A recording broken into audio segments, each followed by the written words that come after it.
I am back from my getaway vacation while still being on vacation for the next 2 weeks.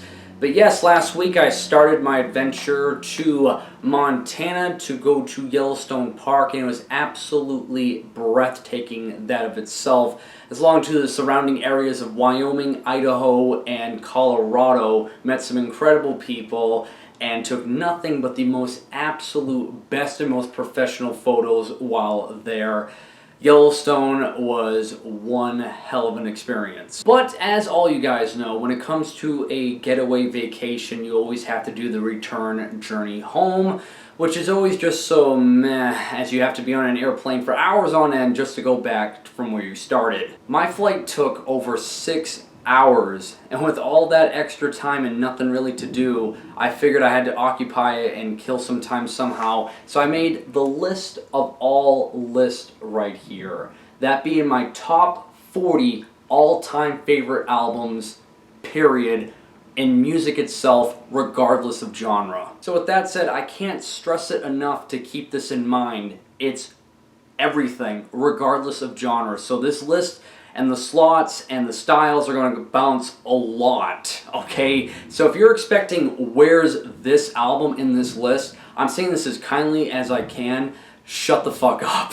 Alright, this is music itself. This is everything I'm aware of. This is easily the most subjective of subjective lists I've ever done, that it just goes into just such a personal taste that there's no fucking way at all ours will ever be similar within the slightest. And the final thing I want to say before we get into this list is that this will more than likely be the longest video I've ever made. I'm talking about 40 albums that I consider either near perfect, are perfect, or beyond perfect. So I'm going to go in detail, really deep for the most part, with 40 albums that I absolutely love. And if you think I can break a list like this down in under 20 minutes, you're in fucking La La Land. So sit back, relax, take breaks if you want to. Just, I don't know, go through all the links that I'll provide in the description below if need be. But this is it, guys. My top 40 all-time favorite albums in music.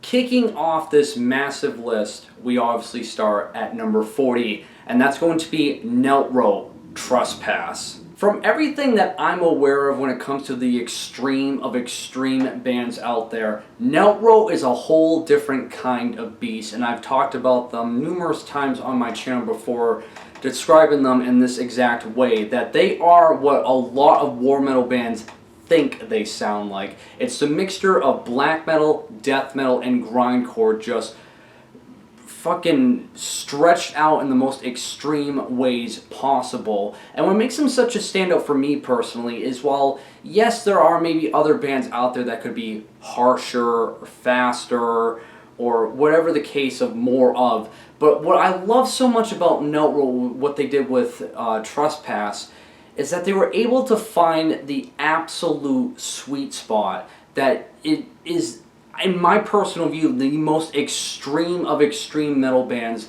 on planet Earth. Because anything more extreme than this, you get within the power electronic and noise aspects within extreme metal. And it doesn't have like that pure, just defined, unadulterated extreme metal sound. Neltro hit the sweet spot with this album, and just the whole runtime, it will literally obliterate your senses. I can't stress it enough, guys, that this is the most extreme band on planet Earth when it comes to extreme metal. At number 39 is going to be Breach, It's Me, God. Personally, I'm not that crazy for hardcore and punk music, but Breach has always been my all-time favorite hardcore band, which in some aspects that might not be having that much weight to it, as again, I haven't scratched the surface that much, but what I have heard from a lot of recommendations and just my curiosity getting the better of me, while there are some solid hardcore acts out there to check out, they've never really grabbed me emotionally like Breach did with their album It's Me, God. Alright, how weird. After I was just done with that take talking about Breach, it just started raining really heavily right now. Anyways, getting back on track. What I just love about this album is it's emotive, yes, but it has just such a dark tinge to it. The vocals just really ooze out just so much hatred and misery that feels genuine with it. The instrumentation, for the most part, is your straightforward hardcore approach, but at times they also blend a bit of thrash metal in certain spots along with sludge metal as well. And the overall style and pacing of this just clicks with me just so hard. It's just a really dark, emotive, hardcore band and album, and It's Me, God has always been a personal favorite of mine that I've been hunting for years on vinyl, and it needs a third press because it's impossible to get for under $150. But again, this is coming from me, someone who doesn't know that much about hardcore.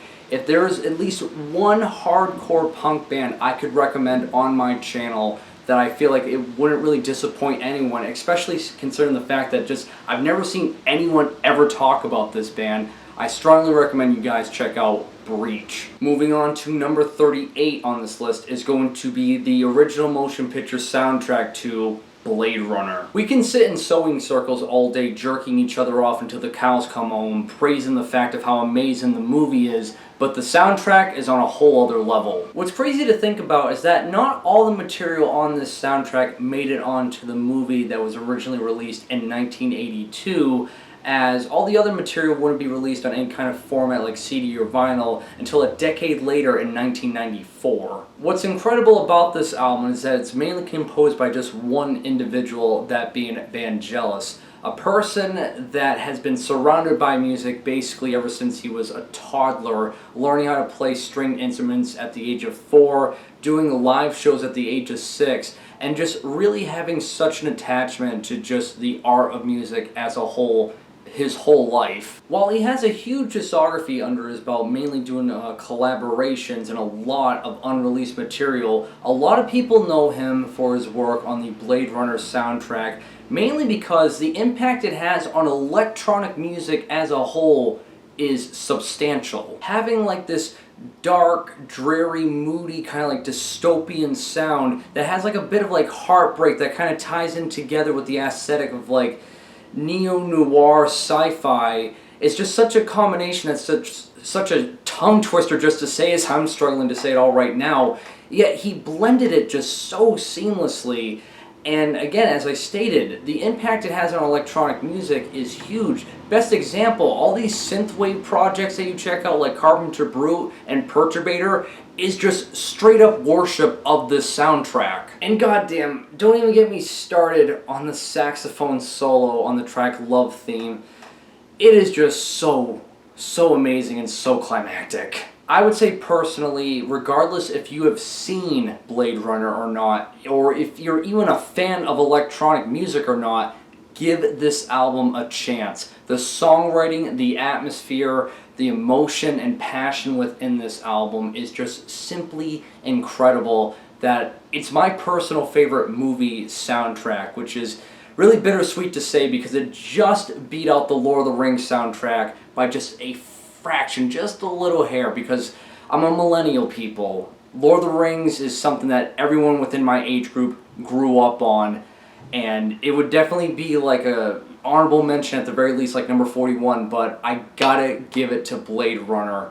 Their soundtrack is just, it's so amazing for electronic music and just how music itself. Another spot up the list we go to number 37. That's going to be Atari Teenage Riot, Delete Yourself. I've only been listening to these guys since the beginning of the year, a really short time, but it's absolutely incredible just the impact and just really ambition they had during their time period, along with the fact that this album is just so fun and creative that it's just really ranked up the list really quick for me within this short time span. And I know this might be bold to say that I prefer Atari Teenage Riot as a whole compared to Alec Empire's solo work, because I hear it right now, guys. Alec Empire's solo work, it's more, you know, explosive, it's more experimental, he went more ambitious, I get that. But I feel like Alec Empire with his company within Atari Teenage Riot really they just work off of each other's strengths, I feel like, better. And the songwriting for me personally has always just been a smidge more engaging. But make no mistake about it, Alec Empire's solo work is incredible within itself alone. A lot of people, including myself, when I was getting familiar with these guys, would say right off the bat, these guys were Death Grips before there was a Death Grips.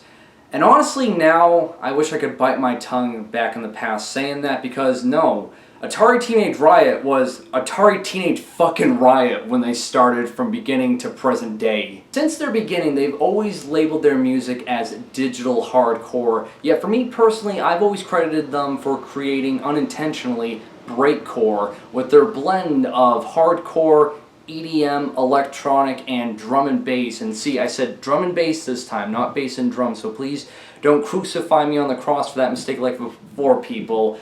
It's just such a wacky, wild, crazy sound, but the overall output of it is just, honestly, in my view, sheer brilliance. One of my personal favorite tracks on this album has always been Raver Basher, where it has like these siren-like synthesizers just blaring through these complex and crazy and wild drum and bass samples all over it.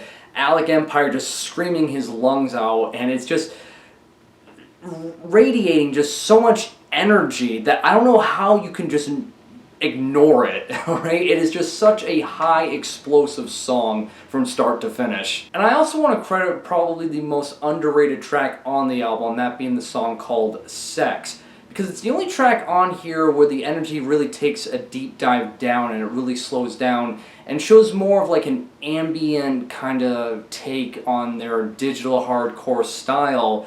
And on vocals mainly within that track is the woman, that being Hannon Ellis, and it has just such a surreal and kind of like serene kind of just sound with it that feels like a much needed break from all the chaos that happens before and after that track, showcasing that Atari Teenage Riot isn't just a one-trick pony of just high explosive energy from, you know, day in and day out. They experiment, and they're musicians within their own little world within digital hardcore. Another thing I want to add really quick too before I move on to the next spot with Atari Teenage Riot, as I stated earlier, I got into them earlier this year, and I'm very late to the game really diving into their discography. But funny enough, I've actually heard these guys years before I even knew anything about them, because I just recently rediscovered that the song on this album called Speed is played within the movie Tokyo Drift, which I used to watch that stupid movie with my cousin, and I just think it's so cool that Atari Teenage Riot was on a Fast and Furious movie at one point. Coming in at number 36 is going to be the self-titled full-length by Giles Corey. Yep. Number 36, this spot is the ultimate sad boy album, as all the times I brought this album up on this channel, I've always said it's an album that doesn't make me happy. It is just so dreary, and Dan Barrett's approach of this singer-songwriter, just dismal, abysmal, just depressing sound that just feels so bleak and dreary as it can get, just shatters me in a way that I have just such negative emotions going through me that it just leaves me feeling so empty inside. And I'm just so amazed by the fact that just audio, just music coming out of my speakers when I play this album gives me such a powerful negative emotion. The two fan favorite tracks on this album is I'm Going to Do It and No One Is Ever Going to Want Me. And I'll just state this: if you have any positivity in your body right now and you want to challenge that being like stripped away, listen to these two songs. They will shatter you. I can promise you that. Moving on to number 35 is going to be the debut self-titled album by Clipping. Okay, but to get like nerdy and technical, it's not really a self-titled, as it's just their name without any vowels. But anyway, getting back on track here, this album to me is very significant, because I feel like when we all try to check out a new style of music out there, and we have no idea what it could unfold for us, we always try to like test the waters of what we can find. And for me, in this case, it was hip hop. I didn't know much about it, but I was really curious to know what would experimental hip hop, hell, what would noise hip hop sound like.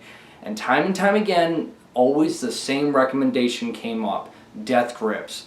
Death Grips, Death Grips, Death Grips. While they do have all those characteristics and they are really interesting in their own right, it never really appealed to me all that much. No disrespect to Death Grips, but it was never something that I could just like dive into for that long. And it wasn't until I came across this album cover, and I remember seeing the brief little description of the thumbnail. It said, hip hop noise, which immediately got my attention. And I remember checking it out for the first time, and I just hear these really harsh, glitchy, just white noise kind of like beats and sounds come through, and then Daveed Diggs verses with this kind of like traditional gangster rap style and flow, you know, rap over it, and I was like, okay, this is awesome. Which only fueled my love and obsession more with this album when I heard the next track, that being Body and Blood. My God, like I always say, I listened to that song religiously when I first discovered it. I was so obsessed with it. It was like a daily routine for me to listen to that song at least 3 times a day, no exaggeration. And just how the percussions come through with that, you know, that noisy, just harsh, kind of like dense thud. These chainsaws that rev up within the chorus and hooks. A sample by Death Pile saying "Body and Blood" with Daveed, you know, adding to the hook on top of it. It was just such a song that I just found so infectious to the point that it was intoxicating, and I never ever got sick of it, even to this day. I mean, the song is literally about a prostitute that goes out luring men with sex and then just disembowels them with chainsaws and knives. It's just like, come on, that's just so fucking awesome. Another standout track that always impressed me was the song Get Up. They made a beat out of an alarm clock. Like, what? And another standout track that I would say is pretty underrated on this album, that just recently, listening to this album for another millionth time, it made me realize the song Dream is honestly one of the best written songs in terms of composition when it comes to clipping. It's a very moody and atmospheric track that's quite the kind of like low-end point of energy within the album compared to everything else.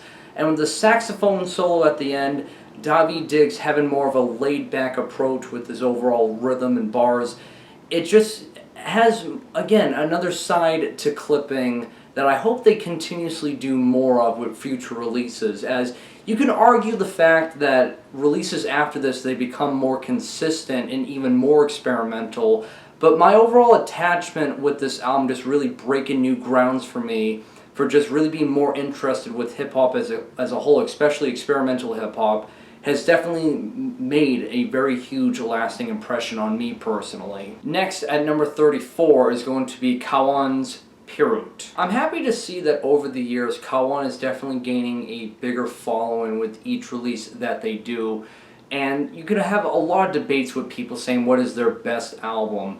But Pirut to me has always been really the standout for them, not only for the fact that this album is just one long continuous track that runs for 30 minutes long, but I feel like it blends all the styles that they've ever played around with just so seamlessly, as again it's a blend of folk, post-rock, neoclassical, neo-folk, and doom metal, just kind of all wrapped together in like just the total package of a very melancholic yet very beautiful album. Even though it's, again, one long continuous track that runs for 30 plus minutes long, there's just so many standout moments within it, especially around the halfway to 20-minute mark. It gets like really dreamy as like the ambient kind of like post-rock comes into play. The singing that just laces together this just really overall surreal sound.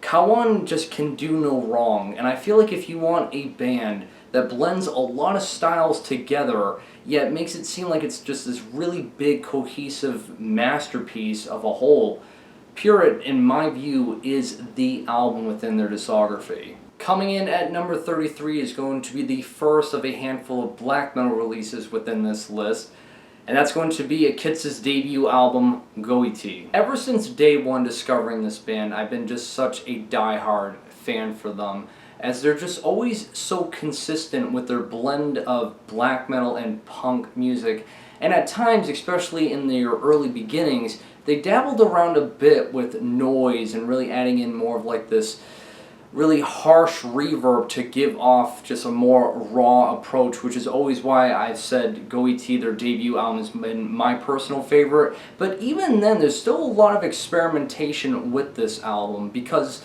a lot of people kind of complain about Akitsa as they don't have a consistent sound within the albums themselves.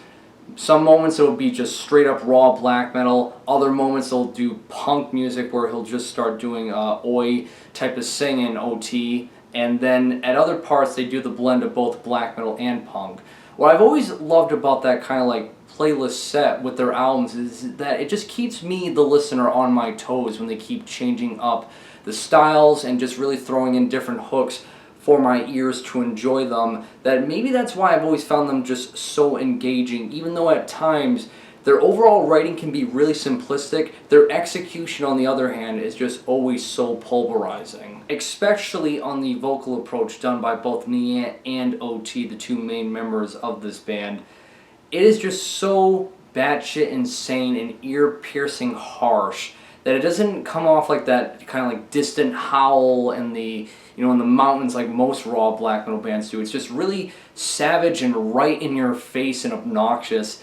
And again, as I stated, their songwriting is really simplistic. It's just always been the execution and just that noisy, unsettling sound for their style of raw black metal that I just find just so amusing for me personally. And, again, Akitsa is not for the everyday, extreme metal fan. I feel like they are specifically meant for the raw black metal fan base that just looks for raw black metal with that really heavy, harsh execution with it, and they'll always be a favorite of mine till days on end within black metal. Oh boy! Coming in at number 32 is the youngest album on this list, and it might surprise you that I would already put it in a list like this early, but I love this album. I can't help it. It's Blood and Sun, Love and Ashes. I mean, come on, guys. I did give it the Album of the Year award for 2020. Plus, I got it kind of framed, and it's signed by Luke Tromazak, and it's the test press framed right above my turntable, so I don't know really what else I need to do to convince you guys that I kind of really like this album quite a bit. But it's a neo-folk album, yes, but it's just so goddamn lush. Because the overall production value on this album is just absolutely flawless. I'm pretty sure the same individual that did all the production work on the early Blood Axis albums is the same person responsible for the production value on this album. And just every little detail, every little string and instrument you will hear in this album just comes through so evenly that you can just honestly be consumed again by that really lush yet semi-poppy kind of like vibe and sound that is just oh so mesmerizing. You also have Luke's really low and robust voice that cuts through all of that still, but again, it doesn't overpower anything. His guitar playing still is doing traditional neo-folk, but it's all this surrounding instrument that just makes it so lush. It may be a simple concept, yes, but it clicked with me so goddamn hard. And even, again, an album that I listen to daily and weekly, I'm just admiring it more. So yeah, it is bold and kind of crazy that a list like this, I'm putting an album that's not even, I think, a little over actually a year old, because I'm pretty sure it was released around like the spring of 2020. I can't seem to get sick of it. Like, I'm trying to, and I'm just liking it more. So for me personally, I can't wait to see what Blood and Sun will do next. But if you want just really, really, really lush and just dreamy kind of neo-folk, I strongly recommend you check out Love and Ashes by Blood and Sun. And coming in at number 31 is the complete opposite of anything lush. As I've stated, it's more mind-bending, and that would be the sophomore album by Endon, Through the Mirror. For some of my regular viewers, this might be me just kind of like echo chambering again what I just said a few months ago in my top 10 favorite grindcore albums, but it is. Endon truly just shattered what I thought grindcore was capable of being done. It's mind-bending grindcore, how they're able to have two soundboard guys, a guitarist, no bassist, a drummer, and a vocalist who does like the most inhumane screeches and screams I've ever heard, that it honestly sounds like this guy's skin is being peeled off of him, because it's just so unnatural that he's got to be like torturing his vocal cords, how he does these shrieks. It's just something that you just don't come across within grindcore, and it's something truly unique for the style. And as I've also stated in the past too, it's literally the musical definition of a clusterfuck.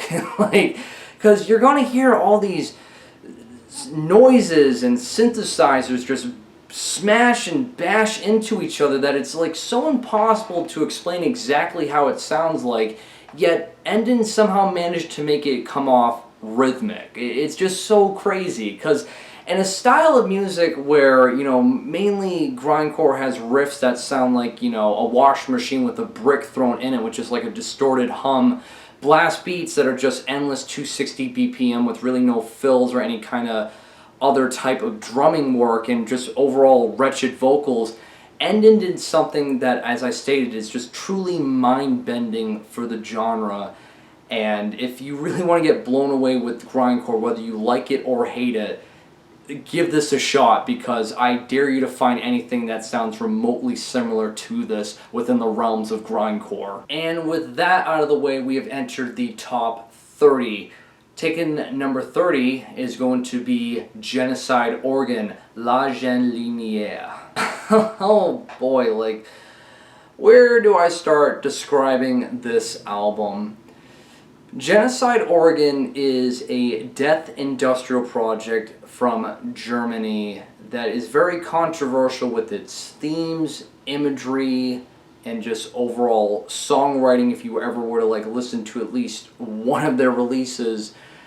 But there is just something so ungodly dreary about this album that it's going to make you feel full of dread the moment you start this record. It is just so fucking dreadful. And I know you might think, well, that's how a lot of death industrial starts off regardless, but there is something that is just so mentally and emotionally draining the more and more you listen to this album. I say that because, that being it with death industrial, obviously it will have usage of power electronics and noise, but Genocide Organ's overall song structure is just stable enough that you could follow along with the path it's giving you, and just all the different sound and audio samples they use, along with how they just have all these just drony, harsh percussions and sounds and noises over it. You can just feel like your skull about to just snap in half, honestly.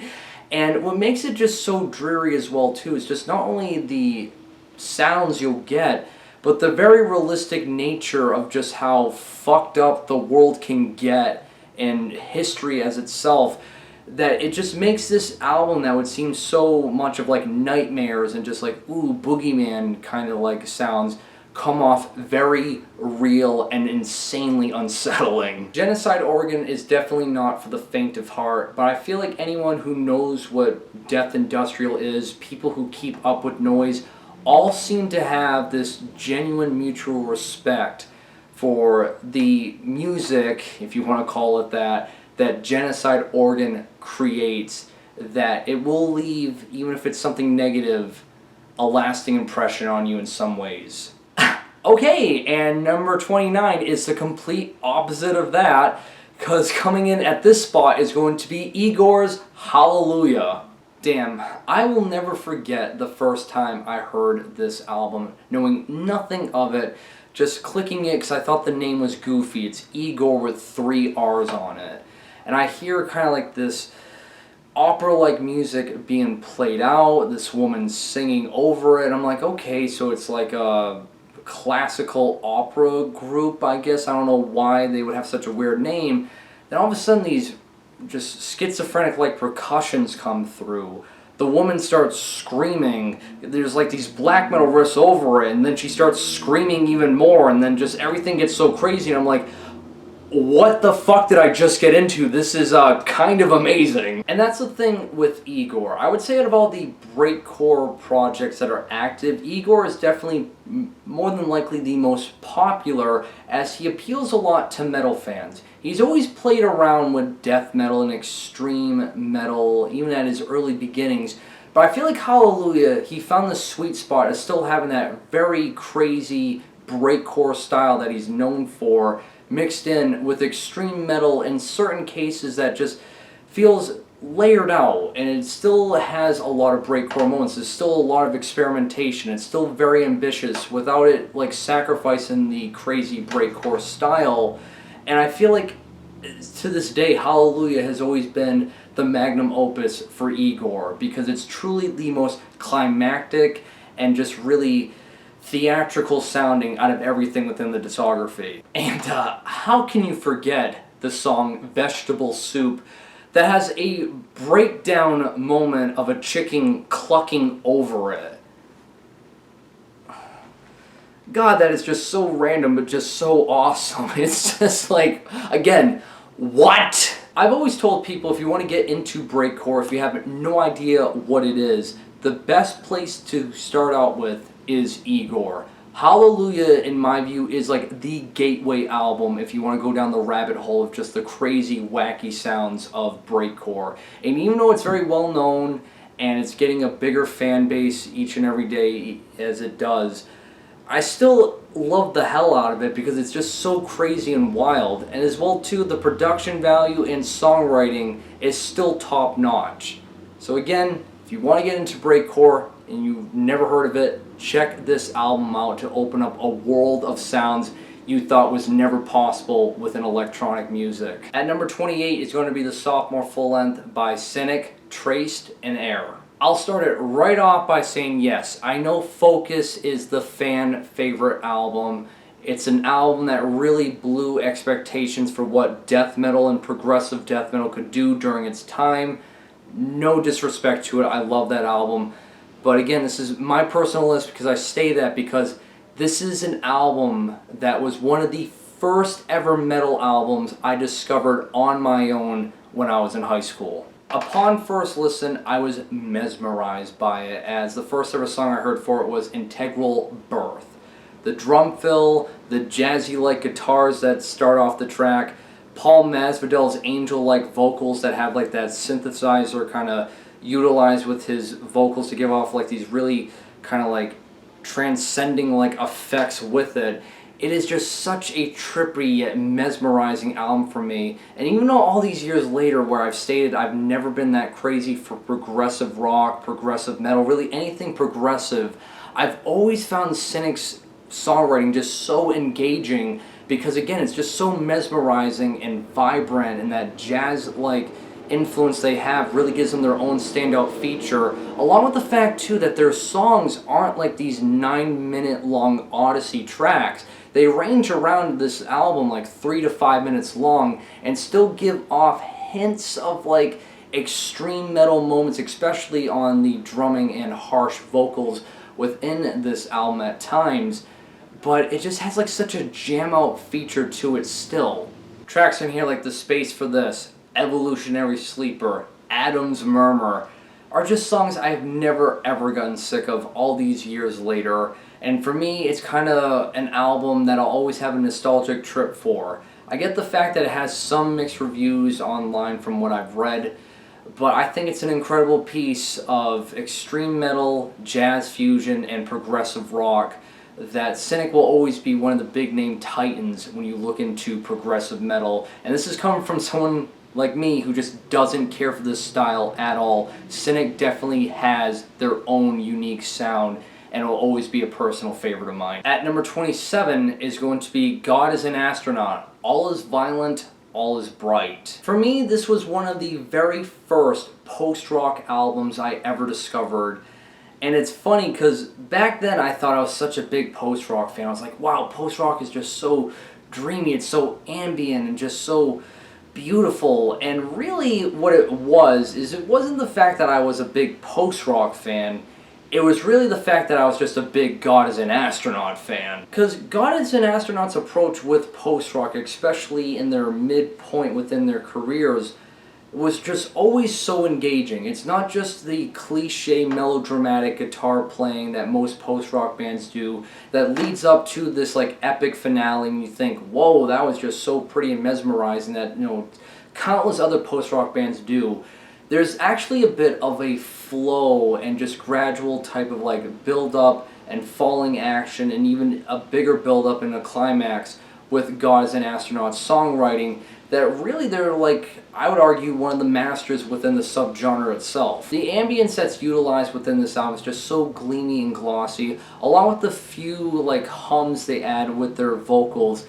Gives off a very campy sound but still transcends it to that surreal point because the ambience kind of flows with the guitar work to make it come off even more melodic, more engaging, more epic, that it just makes me feel almost weightless each and every time I listen to this album. And the song on here, Lost Forever, that is a track that I can listen to from the beginning of the day to the end of the day. Like, goddamn, that song is just so gorgeous. And another track that I strongly recommend you guys check out if you're going to give this album your time is listen to the song Suicide by Star. I would definitely say it borderlines on almost like a metal aspect with God is an Astronaut. There's double bass utilized within the drums. The guitars are more tremolo picked. That it gets like on that post-metal side of things, and they have that like that heavy kind of like rock jam out factor to them, while still being that very blissful ambient sound that you would expect within post-rock. And again, all the early work and mid-era work by God is an Astronaut is top-notch, but All Is Violent, All Is Bright has always been, in my personal view, their peak. Proceeding on to number 26 is going to be Death in June. But what ends when the cymbals shatter? Let me start this off by calling myself out here, because I have stated on some of my social media accounts that I never understood all the praise that Death in June gets. I don't get why when it comes to neo-folk, Death in June is immediately one of the most respected ones. I never understood all the hype and just love that it gets. And my problem was this, and this is all my fault and just really stupid of me, and sometimes we're all kind of guilty of it, is Death in June's discography is massive.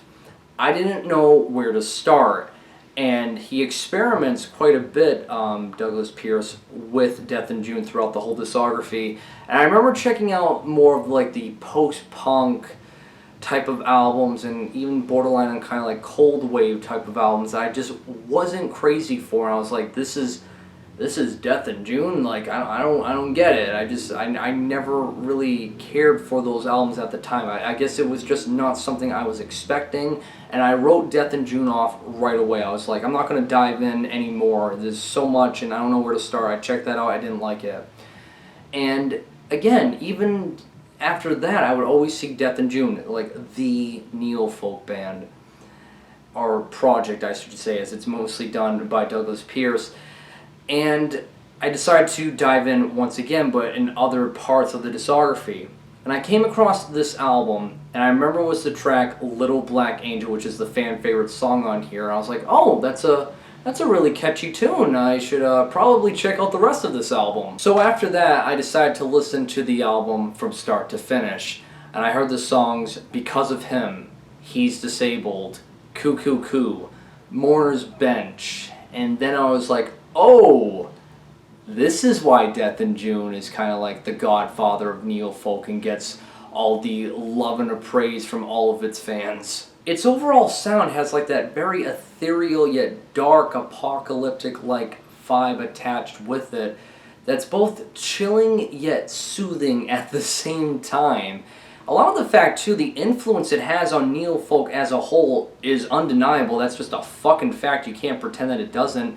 And as well too, it has influence on some metal bands. For instance, I'm pretty sure Agalloch, when they wrote The Mantle, has spoken out that Death in June was a big influence on them writing that album. I know I'm like the 1000th person to say this online about this group, but Death in June, you want to get into Neofolk, one of the best places to start is with this album. We have now entered the top 25. Taking this spot is going to be Abigor's Nachthimmel. There is no debating it with me. Abigor are the kings of Austrian black metal. I know there's quite a handful of names out there within the Austrian black metal scene, but Abigor just obliterates everyone when it comes to this style of music.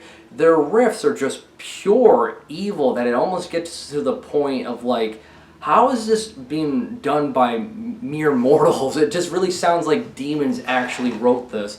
The keyboards utilized within this album just enhance the melodies to just a whole new level of sinister. The dual-wielding guitars are just sharp as steel and just cut through everything with a really raw edge to it, but not too raw to the point that it gets like staticky and, you know, just like noisy sounding. It still cuts with a lot of just, again, that really sinister melody that Abigor was known for in their humble beginnings. Then you have Silenius' vocal performance on here. It's just very savage and just wretched sounding that just fits like a puzzle piece with all the other instrumentation being brought forth to you.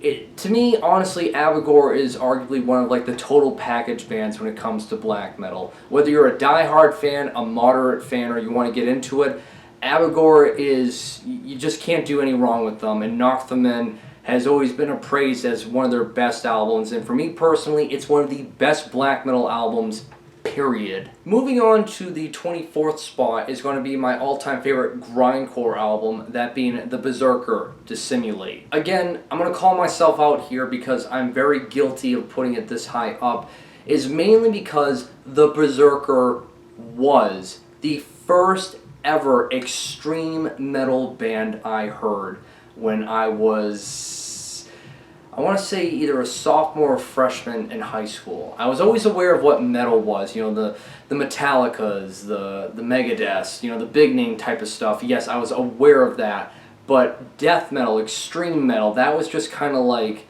really off in the distance, like an obscure piece of music that I was just never ever imagining at any point I'd ever listen to. And the story goes, as I stated, that I discovered them because I was curious about what bands wore the coolest mask. Because I was getting familiar with Slipknot, Mushroomhead, and Gwar. And I found a list that had, you know, those bands on it, but number 6 within that top 10 list was The Berserker. And the reason why it caught my attention is not because I didn't know who they were.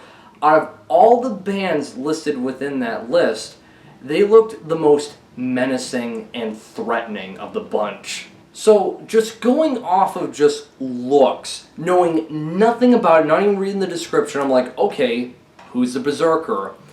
And the first ever song I heard by them is not on this album. It's the track Forever, which is from the album previous to this.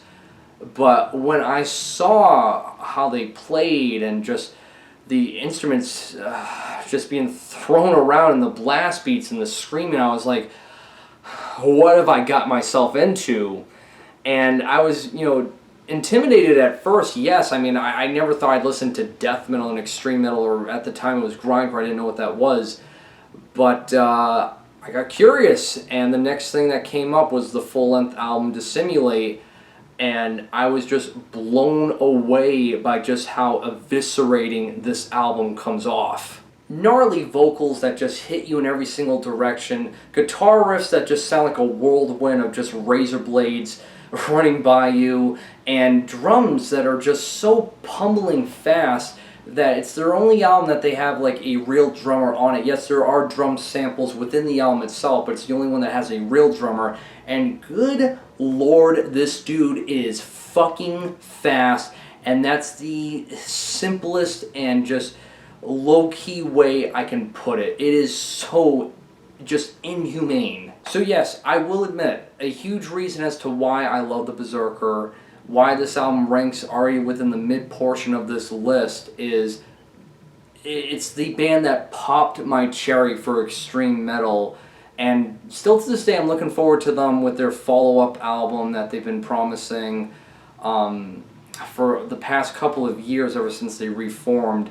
But whether it sucks or it's good or it's decent, they'll always have a special place within my heart of music enjoyment, because Dissimulate was my first, and still, it's still an awesome album. If you just want just an adrenaline rush of industrial death grind, check out the Berserker if you haven't. At number 23 is going to be Bethlehem, Dictus Te Nahkare. I know this is such a bold statement to say this, but I always stand by it, that Bethlehem are the kings of German black metal in my personal view. And I can hear it now. Wyatt, there's Catharsis, there's Moonblood, there's this band, there's that band. Yes, I'm very aware of it, and I know they're all great, but Bethlehem has always had just such way more standout characteristics about them. Because when you go to the previous album from this, which was Dark Metal was such a change of pace for black metal as a whole during that time.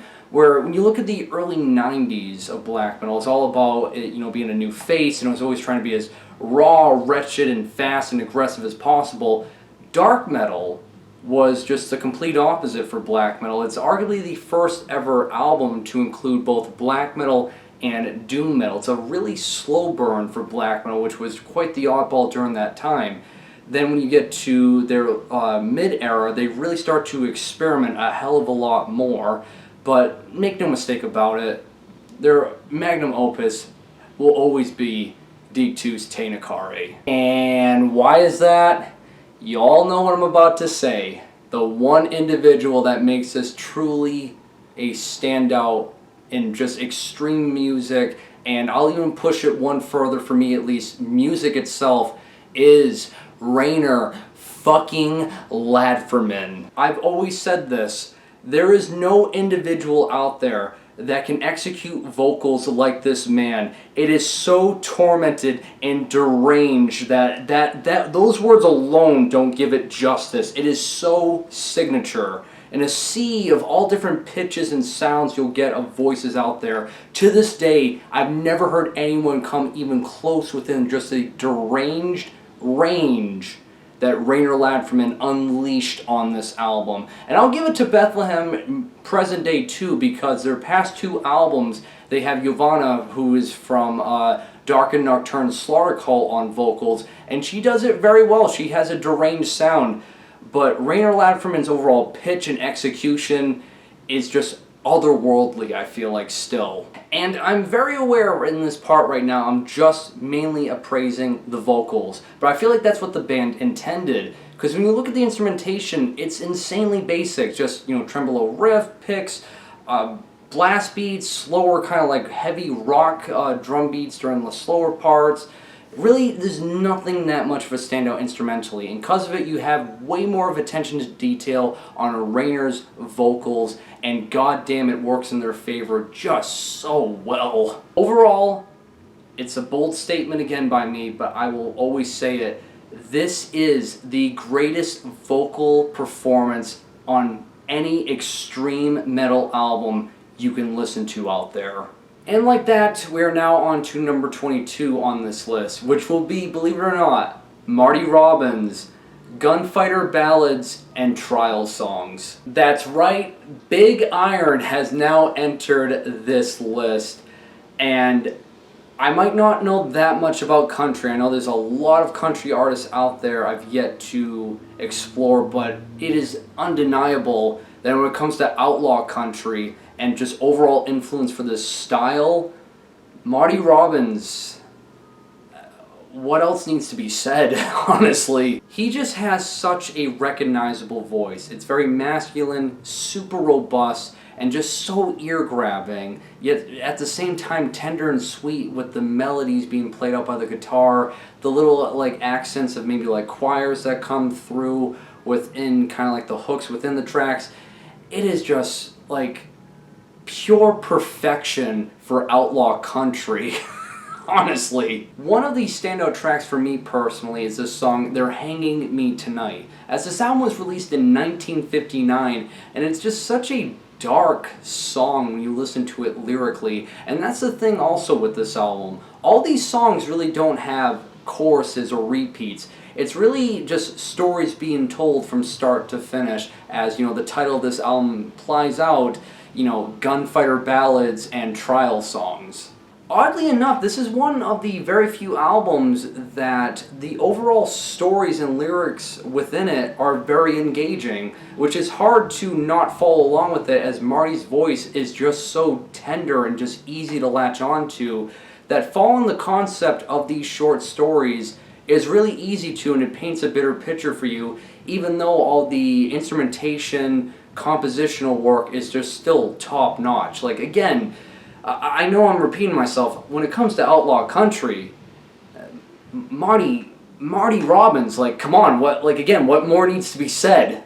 From there we go to number 21 on this list, which will be John Zorn's Naked City. I said it before and I'll say it again. John Zorn is a madman of a musician. His body of work is insane. All the bands, projects he's been a part of, and guest spots, it's just a labyrinth of just music that I'm amazed that this guy's head hasn't exploded. But the fan favorite, and it's for all the right reasons, is when he did the album Naked City, which then he progressed on to making a band called Naked City. But the album Naked City, it is just such an explosive roller coaster ride of, jazz grind, as some people call it, that is just so creative and just so ungodly unorthodox for just musical standards. Like, John Zorn is the jazz musician for metal fans, as he really got influenced by Napalm Death when writing this album, and the saxophone, it's like, I've never heard a saxophone sound like this. It is so wacky and crazy that I feel like a lot of just like unorthodox types of bands out there that just try to be as crazy and wild as possible with this experimental edge take obvious influence from it, especially Mr. Bungle. If you think that band's wild and crazy, a lot of that style and influence stems from Naked City. My personal favorite track on here will always be A Shot in the Dark, as it's free jazz just played so fast, frantically, and aggressively that it turns into grindcore, and it's just such a mess, but just such an incredible mess of noise that you just can't help but be mesmerized by it, that it will put a smile on your face. Alright, halfway done with this. Oh my god, we still got another 20 more spots to go. I've talked about so many incredible albums and it's only halfway. But coming in at number 20 is going to be Intestine Balsam, Ultimate Instinct. It took until halfway into this list, but finally a death metal band appears within it. Intestine Balsam is the ultimate death metal band, and I know they're labeled a melodic death metal band, and I'm happy that they are, because it showcases to me and everyone else that if you think melodic death metal is just at the gates worship, cookie cutter, like, it's all about melody and nothing's really extreme about it, and it's all compressed and boring, for the love of God, listen to Intestine Balsam, because the amount of people that have come to me after I recommend it to them, they all are just in awe. They never thought melodic death metal could sound this heavy, this well written, this atmospheric, and just this good overall. That I have a theory, people, that if we just all collectively come together and all just worship Intestine Balsam all at once, maybe it'll give a message to all the other melodic death metal bands out there that if you actually write melodic death metal heavy and actually good, maybe people will like it. While Intestine Balsam's influence is obviously that stemming from the Swedish death metal sound stuff like maybe, Dismember, Graves, and Unleashed, I feel like what makes them just such a standout is they just amplify every little feature about that sound tenfold. It comes off more melodic, it comes off even heavier, the songwriting is just superiorly better because the solos, the riffs, the vocal performance, just every little tiny thing is just amplified better, that it becomes like the ultimate death metal band in my personal view. And what's always been the standout feature about Ultimate Instinct from that of the previous two albums is, even though it's just really heavy, well written, insanely well written, excuse me, melodic death metal, it's still atmospheric and kind of just transcends the genre and sound to something I was so convinced was impossible being done.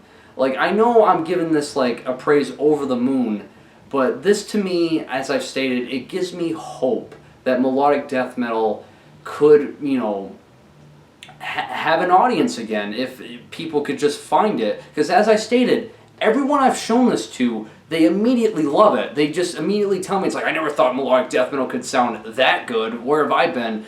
So please, people, I know, again, I'm repeating myself for like the third time now, check this goddamn band out already, because Intestine Balsam is that big hidden gem that everyone's just a little too lazy just to dig just a little bit deeper into, like, you know, the pile of death metal bands out there, but it's so fucking worth it, trust me.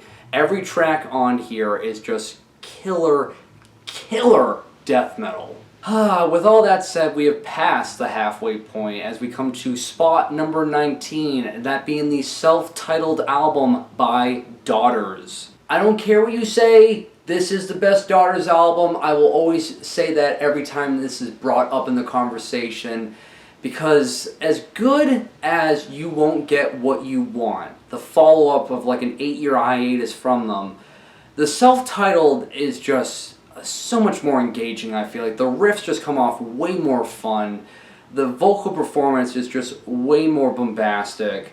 And I just feel like they experiment just enough to make it refreshing, but also just, again, very explosive, with like that jam out factor you would want with a band that blends, you know, noise rock, math rock, punk, and just a hint of grindcore with their recipe of how they write their music. I always feel like I have to recommend this song, but the third track within this album, called The Hit, is like the ultimate stadium rock album, and the sliding that the guitarist does within this song is just so odd and unorthodox, but it's just so fun to listen to. It's just such a gnarly track that is just perfect for like stadium rock.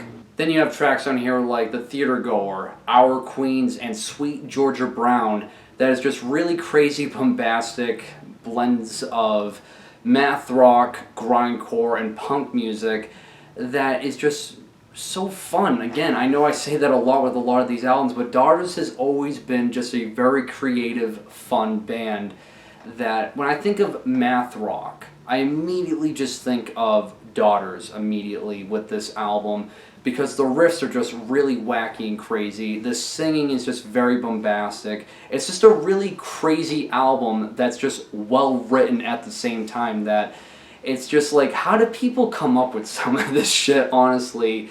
And if you just want like a jam out band with just like unorthodox ideas, Daughters, in my view, is the total package if you're looking for something like that. Moving on to number 18 is going to be Diabsochore, Anti.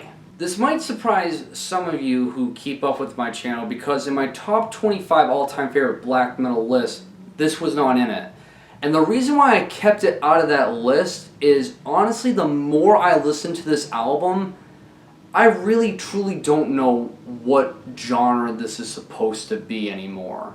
Like, I know they're labeled a black metal band. Their previous albums are more of like that industrial black metal sound, which gives them, like, you know, their tagline of a metal band, especially in the Metal Archives.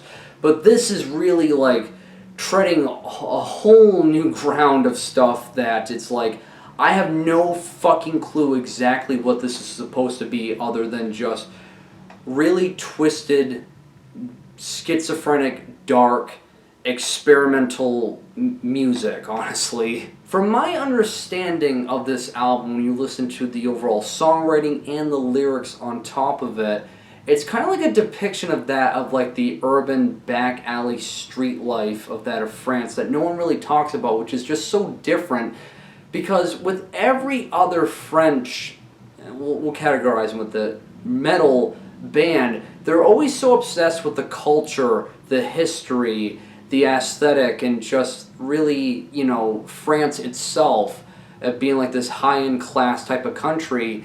Yet, Diapsocore talks about stuff that you really don't think about when you think of France. You think of, Paris, you think of just like rich, fancy people that talk in the language of love and the history of it. But the street life of it is like the last thing on our mind when we think of that country. The closest thing that I can think of in art that resembles this album, at least in terms of setting, is the movie Irreversible. Think of that movie, and not the scene, alright, that you might be thinking of, like, get that out of your head right now. Think of the setting of that movie.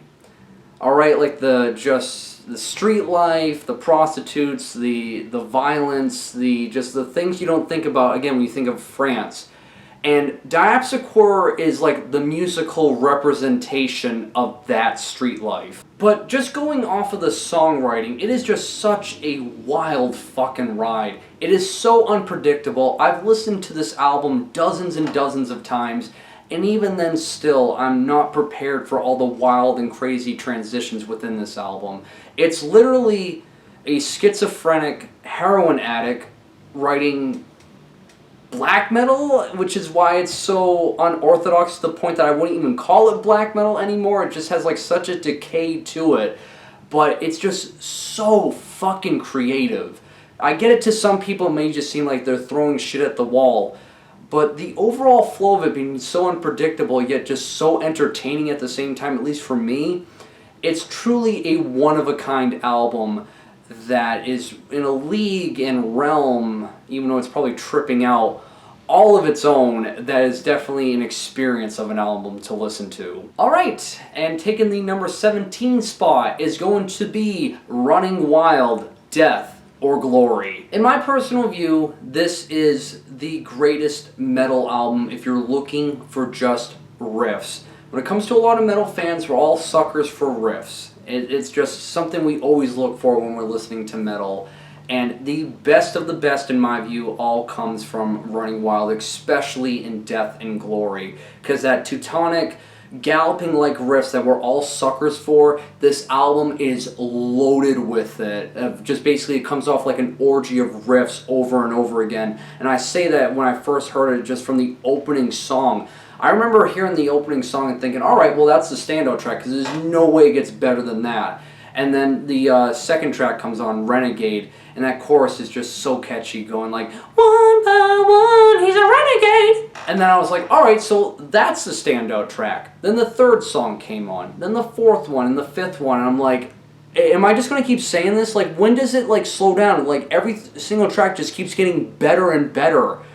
And just the blend of traditional heavy metal, speed metal, and power metal, just all playing off of each other's strengths, all mainly composed and written by Rock and Rolf. It's like, guy, you are on like a whole other level of just a high writing this album. And while modern day Running Wild is nowhere as good as like, late 80s and early 90s Running Wild, I will always appraise them to this high end because the stuff that they did right that's good is insanely good. One way you could describe this album I saw in a review is that this album was released in 1989. And it's kind of like a battle cry against the horde of all the extreme metal bands that were coming through during that time, as death metal was gaining a lot of steam and the more traditional styles of metal was, overshadowed by it. This album feels like a battle cry against that, saying, hey, we still have a lot of fuel left, and that's what this album is. It's just a battle cry against extreme metal, and god fucking damn, it's one hell of a cry. And it's not just the singing and guitar riffs done by Rock and Rolf that is the standout feature within this album, even though it makes up the meat and potatoes for it, but the compositional work on it is absolutely masterful. Highland Glory, the fifth song on this album, which is an instrumental track, the bass tone that comes through is just so good and awesome, and just showcases a really masterful type of like songwriting that showcases they're more than just, riffs and riffs and riffs all the time. Then there's the closing track on here, that being the Battle of Waterloo. That is just a power metal ballad that just feels like I'm about to enter the battle of my life. Like, that song is truly epic. How I look at it, Running Wild wrote a lot of great albums from the 80s to the early 90s that would all range from like 9s to like borderline 10s. But Death or Glory, honestly, in my view, is an 11 out of 10. It's just that fucking good. At number 16 will be Die Verbanten, Kinder Evas. In Darkness, Let Me Dwell. Wow. Never before have I heard an album just so epic, yet simultaneously depressing sounding. For those who are unaware, Die Verbanten, Kinder Evas is a neoclassical darkwave project that was originally created by both the members of Summoning, Selenius, and Protector, but around this time during the mid-era portion of the discography, Selenius left and Protector was really like the main composer, and within this album, the vocals were mainly done by his girlfriend at the time. And as I stated, it is just so ungodly, depressing, yet epic. Like, I never thought those two adjectives describing music could find like middle ground, but they did it with this album. It's just so engaging. The vocals are just so gut-wrenching and beautiful, but just like pull at your heartstrings. The compositional work is just so ungodly massive that you feel like you're just going to get engulfed in like this really dark, secluded place with just misery and just wanting to be alone and depressed, but like at the same time it's just so beautiful. Oh my god, it's just two different ends finding middle ground, as I stated, and fuck, it's just such a work of art, alright? I feel like this is the type of stuff that would be like played at like, I don't know, a theater at like a Victorian era type of a theater. And like, this is what they would be listening to during like the dark, like high fashion end times of society. Like, God, it is so good. And as I stated, it is a work of art that blends two different like emotions on opposite ends, and it just comes off so beautiful yet heartbreaking. At number 15, it's going to be the one and only ABBA, Arrival. When it comes to pop music, ABBA are like the gods and goddesses among mankind when it comes to it. Because how they can write songs that only being like 3 or at the most 5 minutes long, they're pop songs, and they have like just such a massive positive like compositional work behind it that come off genuinely beautiful, yet it's like so anthemic. It's like, come the fuck on, like how can you be negative in any kind of way emotionally when you're done listening to Dancing Queen? Then there are tracks like Knowing Me, Knowing You, Money, Money, Money that are just pop ballads that just ooze with just such positivity. Like, it's just such a feel-good album that when I'm in just like a shitty mood, I know it's like music it's not something that saves lives or anything like that. I'm not saying that it did, but like it just always puts me at least in a more positive mindset. It's like this album is like the closest thing to an antidepressant, which, funny enough, now I'm looking at this in hindsight, I literally put like one of the most depressing albums and one of the most positive albums side by side, which was unintentional. I'm just realizing that now, but God, seriously, ABBA, they're known like internationally for all the right reasons, because they do. They make pop ballads that just make you feel good. And if you can do that with pop music, you're legendary in my eyes. Proceeding on to the 14th spot on this list is going to be Despel Omega, Paracletus. I've said it now twice before, and I'm going to say it a third time again on this channel. This album is equivalent to capturing lightning within a bottle and just riding off its energy for half an hour long, because the riffs, the composition, the overall energy in songwriting is just so explosive, yet just like so artistic at the same time. it's not even a bold statement to say this, that I truly feel like Decibel Omega is one of the most important black metal bands to form within the millennia of the 2000s, because the impact, the influence they have on black metal, especially when it comes to the avant-garde side of things, is just undeniable, right? It's like there are so many bands out there that try to sound like Decibel Omega, but there will always, always, always be just one and only Decibel Omega, and Paracletus will always be their magnum opus. At the lucky number 13 spot is going to be Kate Bush, The Dreaming. Kate Bush is the goddess of pop music. I know there's always people out there saying like, this is the queen of pop, she's the queen of pop, but when it comes to the goddess of pop, this isn't a bold statement, hate to break your heart if you don't agree with it, it's Kate fucking Bush, and that's where the conversation starts and ends, right there. What makes this album just so significant within her discography is when you look at the timeline, the 3 previous records before this, she was having breakout mainstream success, charting on the Billboard's #1, going platinum with all these records, that she was like on top of the world at like the age of like 19.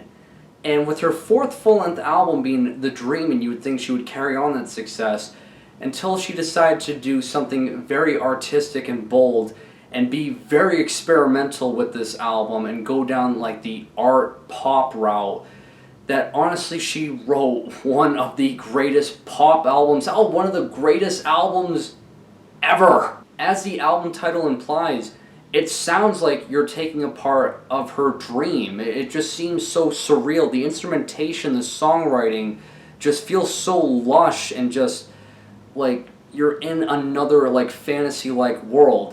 It has like a quirky vibe to it that just gives off like this, I don't know, kind of like light-hearted feel to it, but it's just packed with just so much emotion that you can relate to at some points.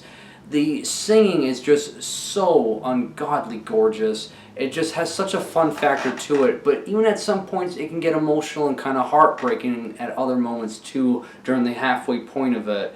Just the piano work and all the other little instrumentations that come and go in this album just flow together so perfectly like a stream downriver, and just, oh my god, man, she is an artist that gets so much praise with her like cult-like following, but it's like, come on, when you hear albums like The Dreaming, it's like, can you blame them for like the praise that she gets? And the influence and impact she has on pop music, especially like the art pop artists such as like Florence and the Machines, Bjork, and the latest Spelling record, are undeniable. If you are someone that thinks pop music is just two-dimensional bubblegum music on the radio, all I'm hearing you say right now is, I have no idea what this album is, and I should listen to it and get my viewpoints on pop music, at least, at the very least, art pop music, changed now. Up next, taking number 12, is going to be Anal Nathrakh, the Codex Necro. What can I say, guys? Ever since I started doing YouTube, I've obsessed over this band, but I can't seem to get sick of them or enough of them. Their blend of industrial black metal and grindcore is just so ridiculous how savage and ruthless it comes off like. This is easily their most raw sounding album. The riffs on here just come off way more menacing, way more threatening, and just feel like they're tossing you around like a rag doll. Dave Hunt's vocals are easily the most savage and just throat-wrenching they'll ever be, as he doesn't use any clean singing on this album, and it just puts way more execution on the harsh vocals, and god damn, it's just so eviscerating that I feel like at its original release back in 2001, this was honestly some of the most chaotic stuff you could find within extreme metal during its time. Because tracks on here like When Humanity is Cancer, Submission is for the Weak, and Pandemonic Hyperblast really showcase my point as to why I describe this album the way I do. And coming in at number 11, just missing the top 10, but still basically perfect like almost every other album on this list, is going to be Nature and Organization. Beauty Reaps the Blood of Solitude. This is arguably, and not even a bold statement, for a lot of people, the greatest apocalyptic folk, neo-folk album ever.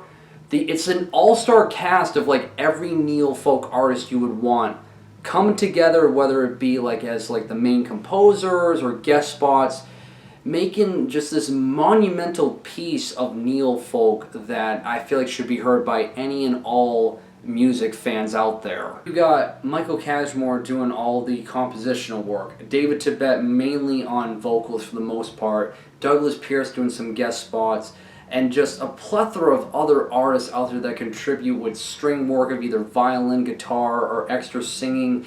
That is just so gorgeous, yet at the same time just so dark and moody. I recommend you check out the whole album, obviously in its entirety, but parts 1 and 2 of Blood of Solitude is just so gorgeous. It's just too good for words, honestly. Just listen to this goddamn thing, please.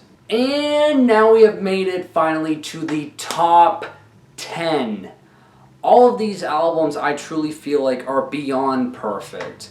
I cannot say anything negative about these albums especially. I know I've been basically praising everything before, but these are just like beyond words of just positivity, I feel like. So we're going to start it off at number 10, obviously, that being Yndi Halda, Enjoy Eternal Bliss. This is the ultimate post-rock album.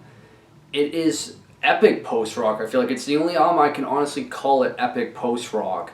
The instrumentation of the guitars and drums and bass work is just, again, super ethereal, but the violin work, especially on top of it, when it just really helps catapult the climax to a whole new level, is just so ungodly satisfying to hear time and time again. And you get that right from the opening moments of this album. The opening track on here, Dash and Blast, is just a perfect way to start the album. It's very upbeat, but still has an insanely blissful vibe with it. The guitar work is more tremolo-picked. It doesn't feel melodramatic. It doesn't drag out. And that's saying a lot because all of these songs on this album, there's only 4 of them, all range around 10 to 17 minutes long. These are really lengthy tracks, but no part of any of these songs does it feel boring. Does it feel like it's just kind of like pretentious filler. Everything is just purely blissful music to the point that it transcends past just another post-rock band. Yndi Halda truly did something special with this album, and I always gotta bring it up, obviously the outro track for the album, that being Illuminate My Heart, My Darling. It's just too good for words, and I'm just gonna leave it at that because God, that song is so beautiful and epic at the same time. Continuing on to number 9 is going to be the debut album by Peste Noire. Yep, y'all saw it coming at some point. I was going to have Peste Noire in here. They've always been a favorite of mine within black metal, but time and time again, I always say it, the debut album, they truly did something special right from the opening moments of when they started this band. As this album was released in 2006, and I feel like during that time, black metal was having like an odd spot within the timeline of this genre, as the mid-2000s were more of like an experimental time for the genre, seeing what you could branch out with it.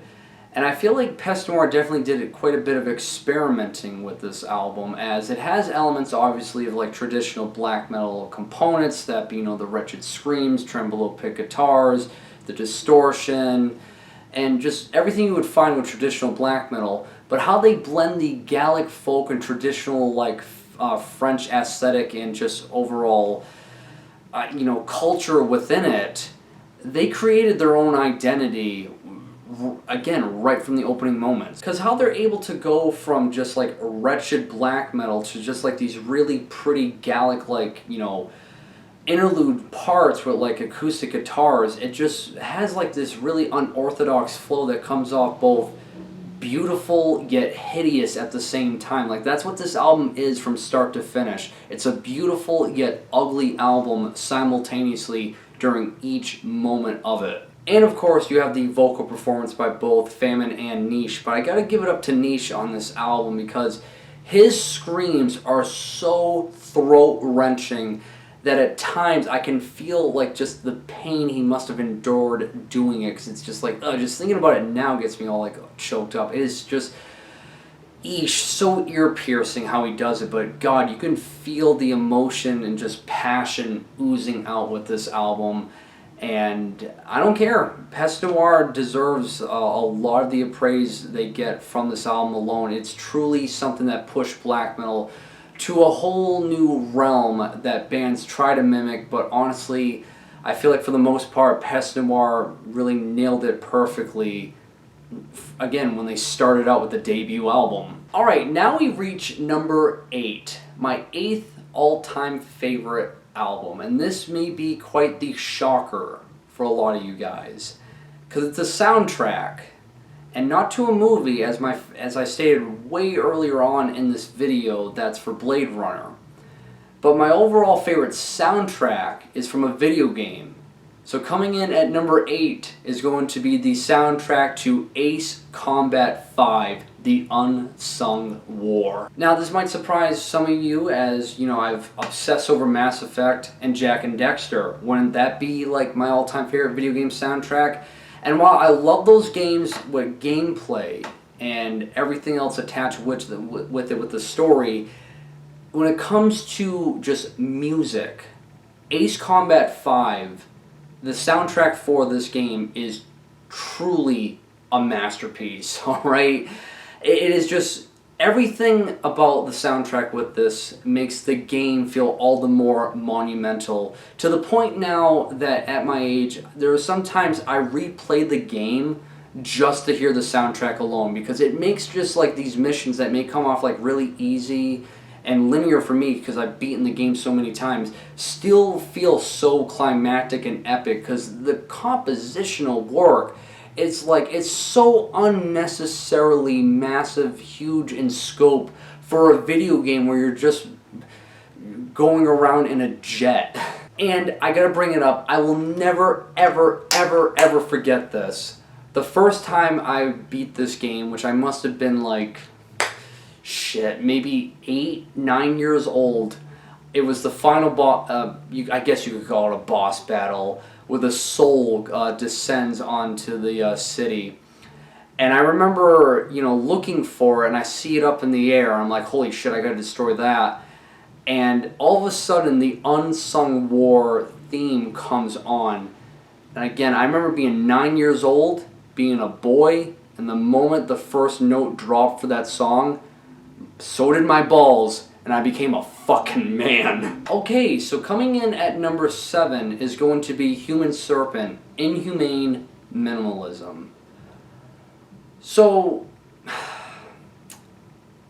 I know when it comes to this album, I've always talked so highly of it. In my top 25 all-time favorite black metal albums list, it was the runner-up. I've said that when I listen to this album, I fight myself to not replay it again, because I will listen to it countless times, like 3 to 4 times on a loop, how much I love listening to this album. And I get it. The songwriting, maybe I'm over-exaggerating the praise, because the songwriting is not groundbreaking. It's nothing you haven't heard before. The influences are very obvious. Take an influence of that from Magua, Horna, Necromantia, Craft, bands of the sort. But what always impresses me about Human Serpent so much, that I have so much fun listening to them, is that they're able to take those influences, all of them, all at once, and make their own cohesive sound of just ass-kicking, aggressive black metal that has just always been so pulverizing and energetic and just never fails to give me just 110% of an adrenaline rush time and time again.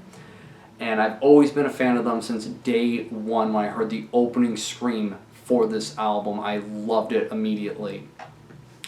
And I say that because this is now the first time I'm talking about them after the news of what happened with this band. Because last month, the vocalist and who is also the guitarist, who goes by the stage name X, sadly passed away as it was done by suicide. I don't know all the details, And I mean, I'm overall really bummed and devastated by it because while I am a fan of this band, and I don't want to make this portion about me, so just hear me out first before, you jump down my throat. I kind of talk to X every now and then, but it was only because when I did reviews for Human Serpent, or I talked highly of it, or the time he saw my tattoo on the album, he would always just like get so giddy like a kid in a candy store and just like start, just showcasing all this enthusiasm he's having for people caring about his work and just being like so positive for it. And what that showcases to me as an individual looking at X with his Facebook post is that he knew what he was worth. He knew what he was worth as a man and as an individual if people praise his music. And that's a goddamn respectable trait. And again, I'm going off the limited knowledge I know of him. But I'd like to think he was a good individual. As the latest EPs for Human Serpent, I know one of them, the themes were about animal rights, and the last split, which may sadly be the last split they ever do, all the music that would be bought, all the proceeds for it, would go to relieving wildlife from the forest fires that happened in Greece. It just comes off to me, from what I've seen, that X was a very caring person, but also a respectable person. And I'm saying all this because I feel like it needs to be said, because usually I stay away from like these kind of like sentimental things, but Human Serpent was definitely a huge reason as to why I started gravitating to listening to black metal so much. And X was always so kind to me. I mean, hell, they gave me a test press all because I reviewed an album and gave it a positive thing when I wanted nothing in return. I just wanted people to listen to Human Serpent, that way, I don't know, they could get more merchandise out. That's really all I wanted. I didn't want anything out of it. And they would always just give me like so much like praise and thanks, and I'm like, as flattered as I am, you're the ones making this ass-kicking music. Please keep doing it. I will keep supporting you because you never seem to fail. And it's a bummer. It really is a fucking bummer. But X was an incredible musician overall, and his work with Human Serpent will always live on, for me at least. So, hail X, and hail Human Serpent. Sorry if I got a little carried away emotionally going off the rails, but getting back into this list, we continue on to number 6, which will be Portal's Swarth. I feel like in this day and age it's really hard to find death metal bands that have standout characteristics with them, as a lot of them have like that caveman riff styling with them, and these like really brutal vocals, the Cookie Monster vocals, that, yeah, it can be entertaining for a while, but I just kind of feel like it's hard to find bands that have like actual standout characteristics, as a lot of them just give off either the, worshipping of that of either Mortician or Dismember or Entombed, I feel like. And if you're into that, great. There's a lot out there for you to enjoy. But I'm always wondering, like, what's the death metal band out there that's really, like, pushing the envelope of the new extreme? And I feel like Portal continuously does that. Besides their imagery of how they dress on stage, their overall sound is just so unorthodox. It should be something that could easily be described as they are a death metal band, yet it mirrors that of like the aesthetic of Lovecraft. You really can't describe it. It almost makes you go insane, like these whirlwind-like guitar riffs, these vocals that have just like the ugliest and just creepiest like roar to it that the Curator does. It's just such an unsettling sounding death metal band that's just so unorthodox, but just so intriguing at the same time, regardless of how dismal and cavernous they may come off sounding like. And I feel like personally with Swarth, they found the sweet spot oh so perfectly of giving you like that raw death metal sound that's still very eviscerating. And everything about this album, from the experimentational parts to the more straightforward aggressive death metal parts, the more dismal death metal parts, everything just screams extreme for the 21st century of death metal. And just like that, we have now entered the top 5. So kicking this top 5 list off now, obviously at number 5 is going to be Venetian Snares with the 2005 full-length album that I can't pronounce because it's in Hungarian, but it translates to Born Under a Bad Star. Wow. Wow. Wow. Wow. This album really transcends my understanding of like what you can do with music. You know, I know earlier in this list I talked about Igor. It's like the gateway project if you want to get into breakcore. It's the most popular, and I enjoyed obviously as it made it into this list. But if we're talking about like the best and what I would consider the king of breakcore, it's Venetian Snares, just solely off of this album. What this album is overall, it's a blend of just two different styles that I just never thought could be done. You have the glitchy, schizophrenic sounds of breakcore, of the electronics and percussions just going wild all over the place at times, mixed with like the high-end, classy sound of classical music, of violins and cellos being played.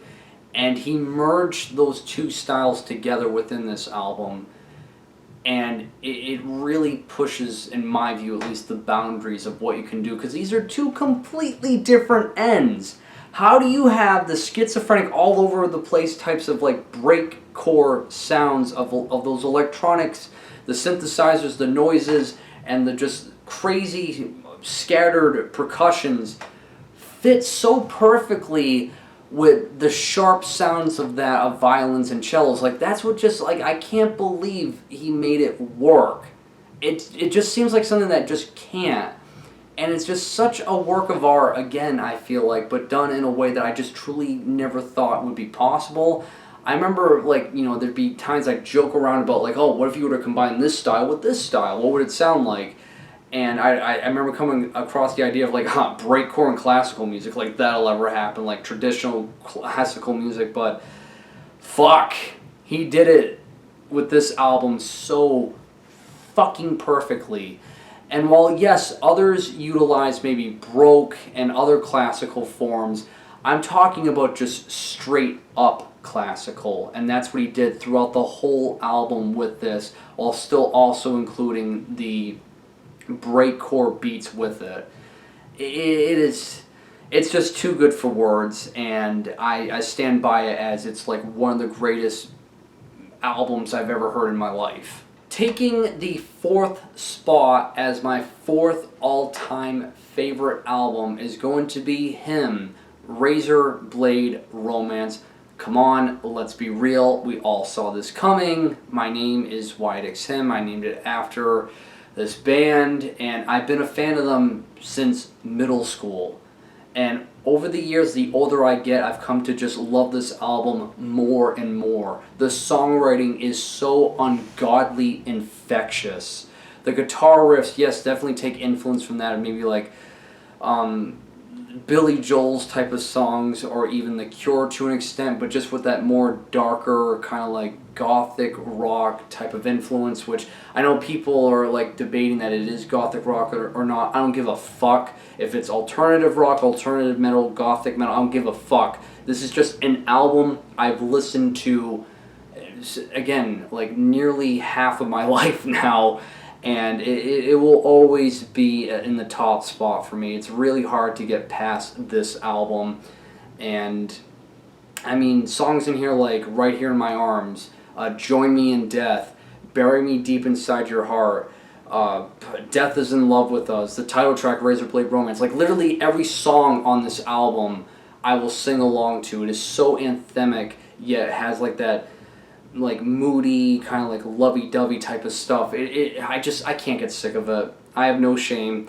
It's number 4 for me. Again, him, Razor Blade Romance. All right, down to the final 3. Taking bronze as my 3rd all-time favorite album is going to be the greatest death metal album in my personal view. Obviously, Dragged Into Sunlight, Hatred for Mankind. Here we go again. I'm about to appraise this album, and I'm going to keep it short because I've talked highly of it for so many years now. But this album is the darkest and grittiest death metal album, and I scratch that. The darkest and grittiest extreme metal album. You know, I scratch that one more time. The darkest and grittiest album I've ever heard. It is so powerful.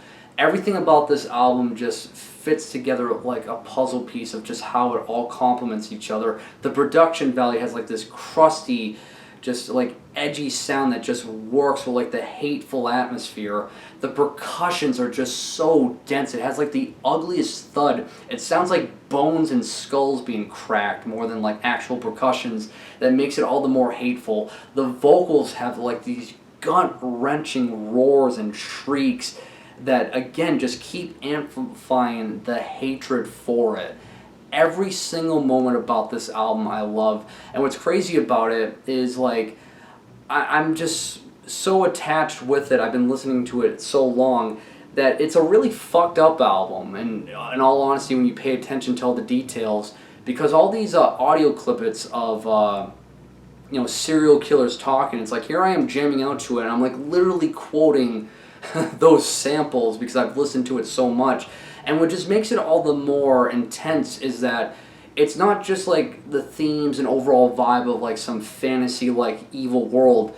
It's depicting just how fucked up life is while still being a very eviscerating, ass-kicking death metal album, which just again amplifies the hatred another level. So that's why I state it as it's the darkest and grittiest album on planet Earth. Ooh, we're so close to the end, because now taking Silver, my second all-time favorite album.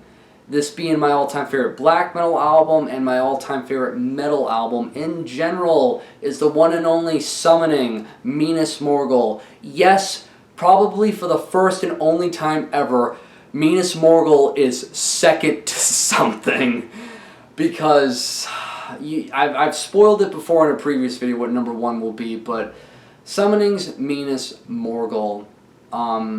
What haven't I said about this? I feel like I've said everything in previous videos before.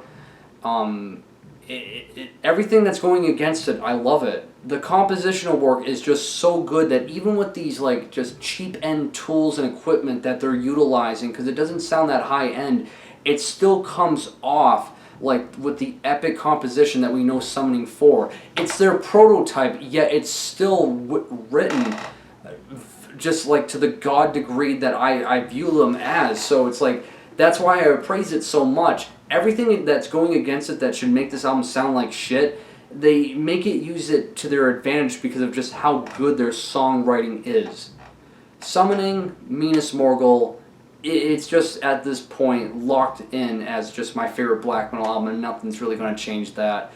So yeah, second all-time favorite album, Summoning, Minas Morgul. And taking the spot as my all-time favorite album will be Depeche Mode's Violator.